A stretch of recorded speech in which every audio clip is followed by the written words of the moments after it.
It's either Larry or Dave Herman. Oh, Dave Herman. Oh. No, it's Brian Husky. No, not regular size Rudy, little Rudy.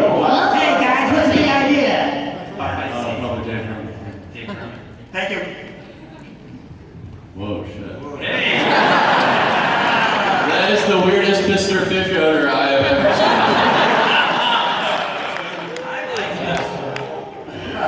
Hey guys, so my question is actually, what are you going to continue to do to keep this show fresh and, not go down the same path that South Park or Family Guy has? Whoa.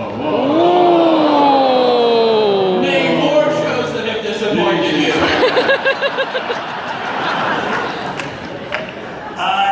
That's the question that I was sort of interested in with my question to these guys. There's I think I know the answer, which is it's commitment to character. It is simply that. If you focus on the characters, you will. I think you won't go astray. But the second you take your eye off that particular ball, then I think you're lost. Those other shows that you mentioned, by the way, I think they're not character-driven shows, and so it may not apply to them, and some people here may not agree that South Park lost its freshness. I think a lot of people commend it for its still fresh, and I think that's kind of inspiring, a show that's lasted as long as it has and still has as much commitment from its creators. Well, South Park has the advantage of being topical, because they write yes. the show. Well, they do a really great job at that, but that's different than Bob. That's right. We have to focus on the characters, whereas they can fool around with social satire. We just have to honor these characters and keep figuring out how to tell stories that are meaningful. What's on your teeth? It's not tinfoil, is it? It's a grill. Oh, what's it made out of? Steel.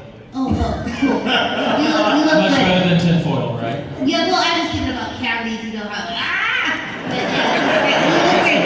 And just so you know, you got a really sweet zoom in on the monitor. You need to see Yeah, that. well, you deserve So it. somebody's looking right. Somebody's looking Bye, at Mr. Fishoda! Mr. Fisher's son. What's your question? Hi, it's Louise. So in keeping the show fresh, is there ever going to be any permanent changes, like the kids growing up, kind of keeping with growing up with your audience? No.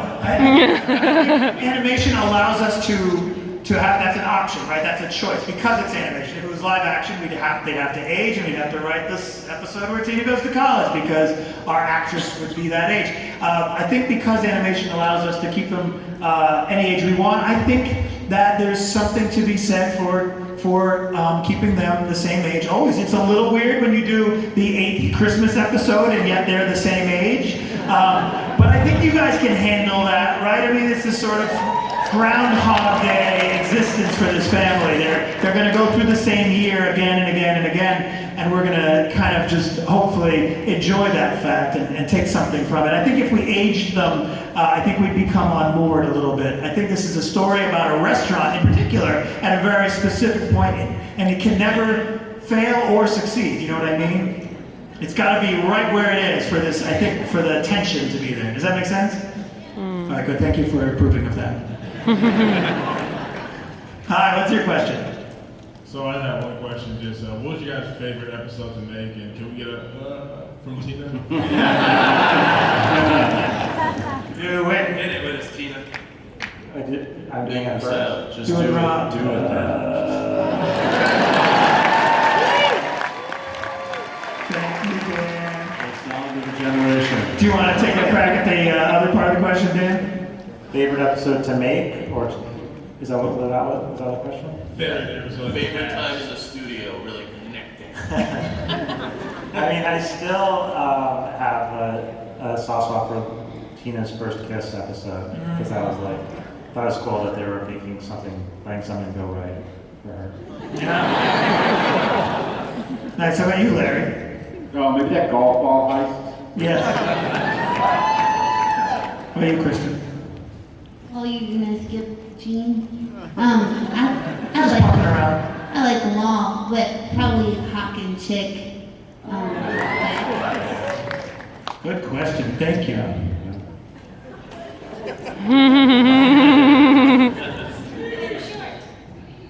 Hi, I'm so excited to ask you a question. Oh my god.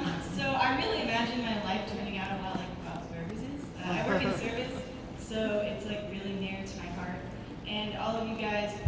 What branch of the service? I manage a coffee shop. Oh, you're not in the service. I understand why you misunderstood.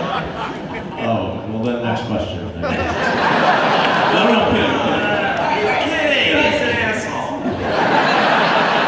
Oh, I'm still in the service. Oh, you're an asshole. So, wait, I want to ask my question. Okay, so Oh, now next question. all of your characters are really relatable, and I just wanted to know what part of yourselves you must put into those characters to make them so relatable. Relatable or believable? Relatable. No, relatable. Relatable. Yeah.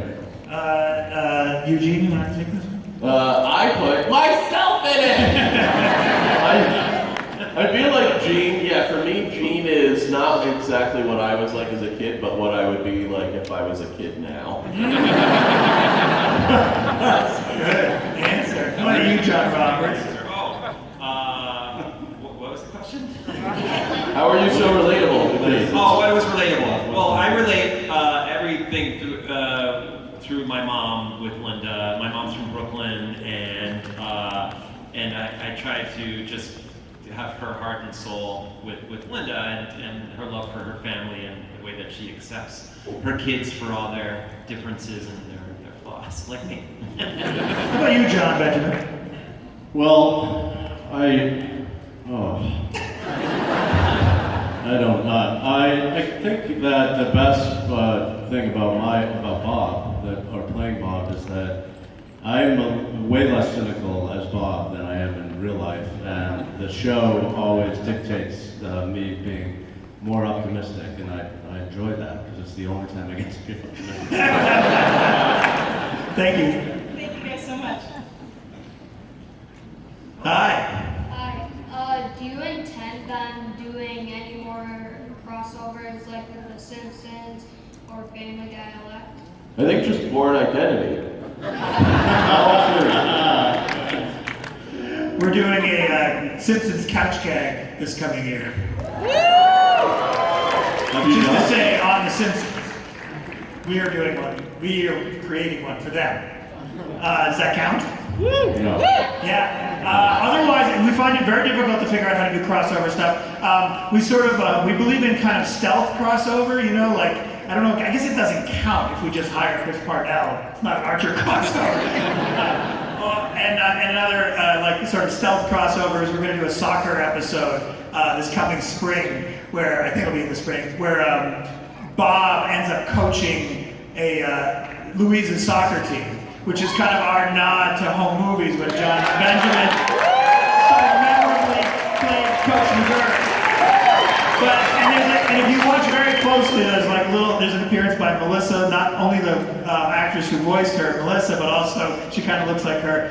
So that's kind of as close as we've gotten, but it's very hard when you do character-based show to do a crossover because you somehow the whole fabric of reality starts to come undone.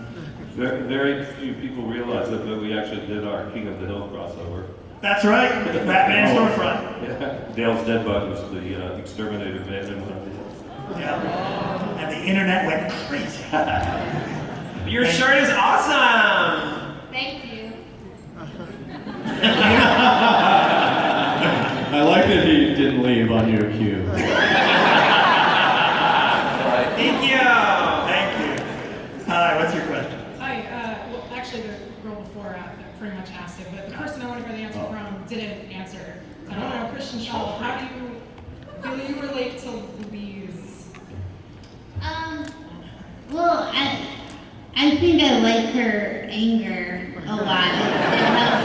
It's definitely a good release for me in the booth. I'm definitely as smart as Louise, you would hope, because she's 9.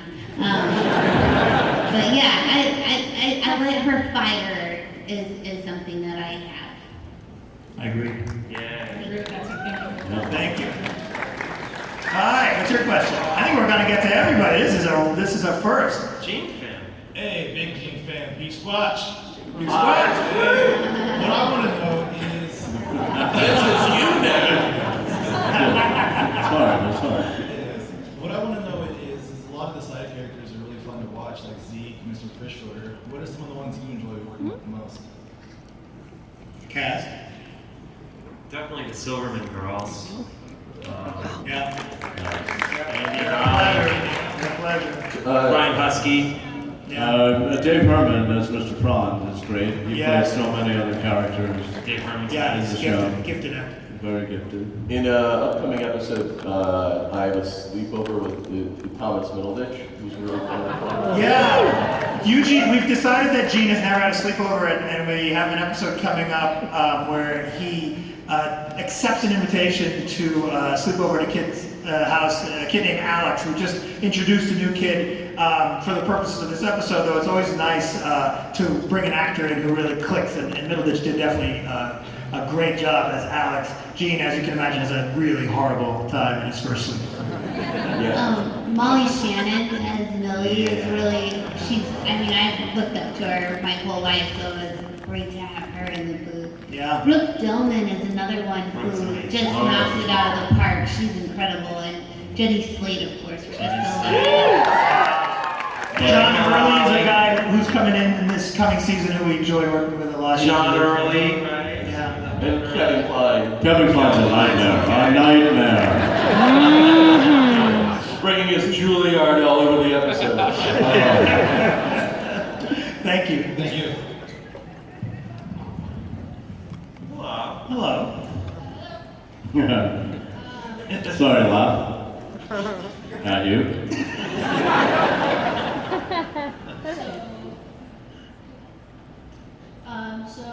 So you want to have the talk? So if you guys ever had to make a burger today, what would it be? That's on you. Oh, if I had the choice, what would it be?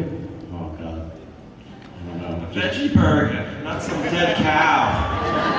He's a vegetarian in real life, Yeah. so Go veggie. it's just marijuana and veggie burgers. You want to save the environment, that's what you do. And it's something to look forward to. Save it for later. Wait till you get to college. But then just smoke pot and eat veggie burgers all day. Yeah. In college. Stay with no practice whack. We got 2 minutes. Let's try to burn through these questions. Here we go. Thank you for that question. Sorry, the answer was incomplete. We'd fill a burger with chocolate and money. Is There that you go. That's correct. Yay! All right. Alright, so my question is, are you going to come out with Teddy's homebrew? Can you have beer in here? You can drink. Wow, They serve it here. great. You can get it here in this room. Well, go get me one.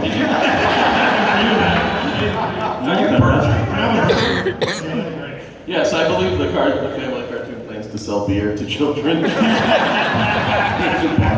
Thanks, Homebrew. Yes, we'll bring it back. We'll bring it back on the show. Thank you. Thank you. Keep it chill. It's over. It's over. Oh God! Another one. They're all drinking. He's drinking. Oh my God. What's your question? My question is, does Louise have a bald spot? How come she doesn't take off her wig?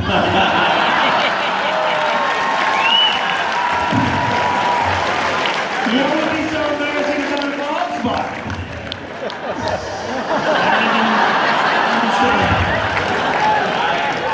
I have a bald spot. Yeah, that's not the reason. I would rule out a bald spot because I think the last thing Louise really cares about is what she looks like. That's so. That's right. That's right. What's on the inside, baby? That's right. Her insecurities on the inside. That's right. And We're gonna reveal that at the right time. We are keeping it a secret. We can't answer here. What's the next question? 23 seconds. Here we go. Yay. Hi. Are any of the kids on the show based on anyone you know, like in real life? All the characters are based on the actors. Kid you not. Or in the case of John Roberts, it's based on a character he was developing and generously allowed us to absorb. And the same with Larry doing Teddy. We really needed these characters to fit these actors, and so we kind of absorbed as much of their essence as we could in creating the characters. Cool. That's your question. We're gonna make it. Here we go. Have you ever tried the burgers in the cookbook? Yes, they're delicious. They're, get the one, the pickles. Question already been asked. Let's have a Boca burger. All right, here we go. Stay in school. Stay in school. Back is back. Stay off the streets. Brush your teeth and floss. Put that down. Listen to your mother. What's your question? Get a job! Don't you look at me like that. How would that sound? Start Start again. again. No mumbling. Start again. If Louise met Mabel from Gravity Falls, how would that sound? Like this. Hey. I would have to write, I don't know how you think it would sound. Yeah. You guys actually sound I think they would both be very excited. No, that's not true. I don't know. I can't answer that. well, there you have it. Oh, it's one more Louise. Last question. Here's the last question. Last question. So I'm jumping onto the Tina with relationships bandwagon and saying, is there gonna be any forward movement with Jimmy Jr. and Tina's relationship in the next season? Good question. Jimmy Jr. would like some forward movement. Right? We love keeping that relationship rocky. So forward movement is always accompanied by a terrible backslide, right? I mean, they're going to always be on again, off again. It's a tumultuous and complicated relationship. It's only, I think, as good as their latest breakup in a way. But he keeps coming back, doesn't he? We're looking forward to bringing you kind of a up and down for as many seasons as you guys are willing to watch. Where did she go? Where did the last question go? Stand up for a second. Where'd you go? You have a bonus for being the last question. Will you come over to the stage? Last question.